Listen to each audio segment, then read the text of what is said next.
In other news, tomorrow is National Beer Day, and as people across the state celebrate with a cold pint, an Ohio lawmaker is calling on changes to the beer business. New at 11, Robert Lowry tells us why he says higher alcohol content could translate to cash. Every beer has a story. It's a creativity thing for us, really. Craft breweries like Block 27 in Centerville are always creating new brews with some character, part of a $1.2 billion industry in the state of Ohio.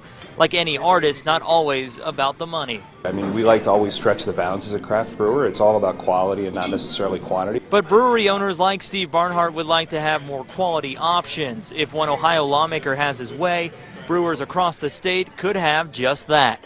Democratic Representative Dan Ramos of Lorain is trying to get House Bill 391, or the Ohio Beer Bill, into law.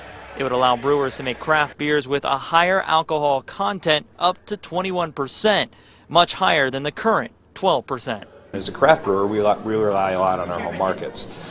So to have that limitation, it really takes our home markets out of us. As we start to think about expanding on a national basis, it's much harder for us to do so. It not only limits the choices, it also has customers getting those high alcohol content beers elsewhere, across state lines. Breweries like Block 27 are hoping to keep that money and customers here in the Buckeye State. And I think our legislature has done a great job of starting to loosen some of the restrictions that we've always had. I think this is just us taking the next step. A step Barnhart says is necessary to put craft brewing in Ohio at a level playing field to neighboring states. Now, the bill has been assigned to the Policy and Legislative Oversight Committee. The last time the same bill was introduced was in 2011. It failed to make it through the committee.